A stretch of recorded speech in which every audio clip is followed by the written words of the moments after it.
মায়ের ডাক সে আয়োজন করেছে। এই ডিক্লারেশনের মূল কথা কি? সমতা, স্বাধীনতা, মর্যাদা।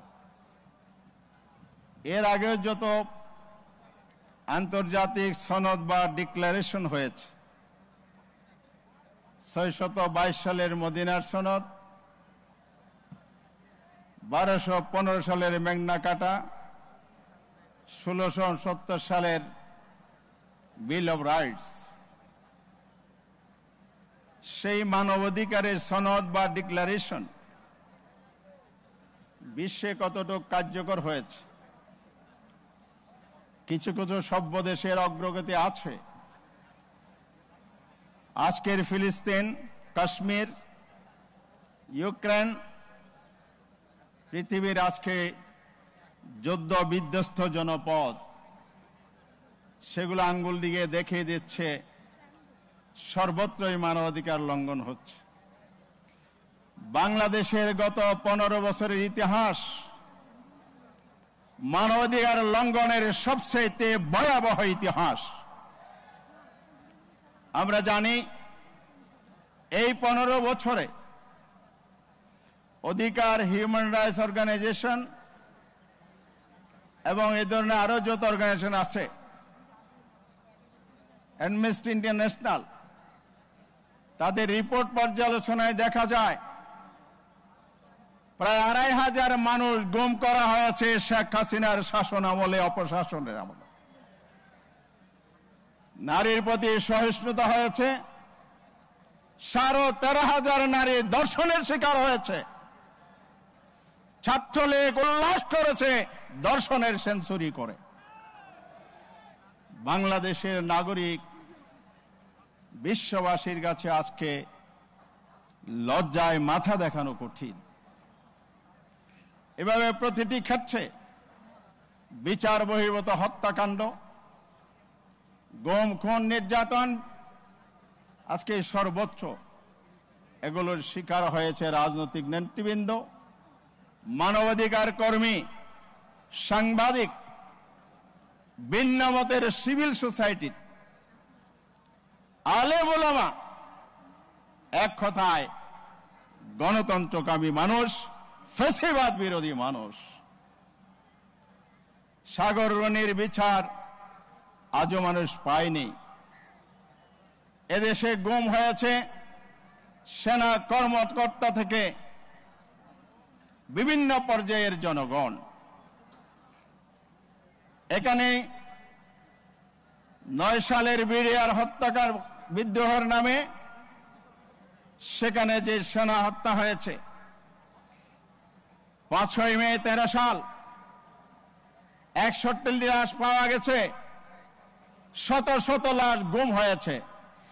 জীবন্ত মানুষ গুম করে না, এরা লাশ গুম করেছে। কত বড় জঘন্য মানবাধিকার লঙ্ঘনকারী হচ্ছে না। এর ধারাবাহিকতায় যাদের ফাঁসি দেওয়া হয়েছে ওনাদের সন্তানরা এখানে বক্তব্য রেখেছেন। এগুলো বক্তব্য বর্ণনা দিয়ে শেষ করা যাবে না। সর্বশেষ 24-এর যে গণ অভ্যুত্থান ছাত্র জনতা করেছে, 1,500 মানুষকে হত্যা করা হয়েছে নির্বিচারে গুলি করে। কেউ 2200 বলে, কেউ 5000 বলে, অসংখ্য মানুষকে আহত করা হয়েছে। আহতদের বক্তব্য আমরা শুনেছি। দেশ এখন স্বাধীন হয়েছে, বক্তব্য আমি দেব না, কয়েকটি দাবি তুলে শেষ করতে চাই। আমরা আর সেই পিছনের দিকে তাকাবো না। তরুণ প্রজন্ম, বাংলাদেশের সর্বস্তরের মানুষ সামনের দিকে এগিয়ে যাবে। বর্তমান সরকারকে আমরা বলবো, সরকারের প্রতিনিধি এখানে উপস্থিত আছে, হাসিনার বিচার বাংলার মাটিতে হতে হবে। খুনের বিচার না হওয়া পর্যন্ত বাংলার ছাত্র জনতা, তরুণ রাজপথ ছাড়বে না। আজকের এই সমাবেশের স্লোগান শুনেছি, আবু সাইদ মুগ্ধ, শেষ হয়নি যুদ্ধ। একটি যুদ্ধ হয়েছে, সেখানে হাসিনার ফ্যাসিবাদের বিরুদ্ধে বাংলাদেশের জনগণ প্রস্তুত হচ্ছে। হাসিনার আধিপত্যবাদী যারা হাসিনাকে আশ্রয় দিচ্ছে, আবার ফ্যাসিবাদকে ফিরে আনার জন্য অপচেষ্টা চালাচ্ছে, সে আধিপত্যবাদের বিরুদ্ধে যুদ্ধ হবে। দেশে তরুণদেরকে প্রস্তুত হতে হবে, সংগ্রামী জনতাকে প্রস্তুত হতে হবে।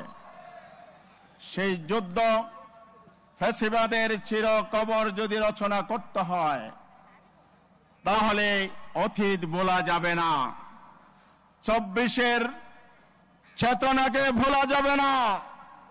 ইতিহাস যদি ভুলে যান, পৃথিবীর ইতিহাস বলে সেখানে ফ্যাসিবাদ আবার ফিরে আসে। এই জন্য তৃতীয় যে প্রয়োজন, সেটা হলো জাতীয় ঐক্য। জাতীয় ঐক্য যদি প্রতিষ্ঠিত না হয়, আজকের যে শান্তি সংহতি, আজকের যে সুন্দর পরিবেশ সামনে রেখে আমরা এগিয়ে যাচ্ছি, একটি বৈষম্যপূর্ণ ইনসাফপূর্ণ বাংলাদেশ গড়ার সেই স্বপ্ন ধূলিসাৎ হবে। তাই আসুন, হাসিনার বিচার করুন, আহতদের চিকিৎসা করুন, শহীদ পরিবারে পুনর্বাসন করুন, গুম হওয়া মানুষগুলোর সন্ধান দেন, তাদের পরিবারের কাছে ফিরিয়ে দেন। আর যারা ফিরে না লাশ হয়েছে, তাদের হত্যাকারীদের বিচার বাংলার মাটিতে করতে হবে। আসুন, সেই ঐক্যের ডাক আবার পুনর্ব্যক্ত করে শেষ করছি। মায়ের ডাক জিন্দাবাদ, সবাইকে জিন্দাবাদ। আসসালামু আলাইকুম।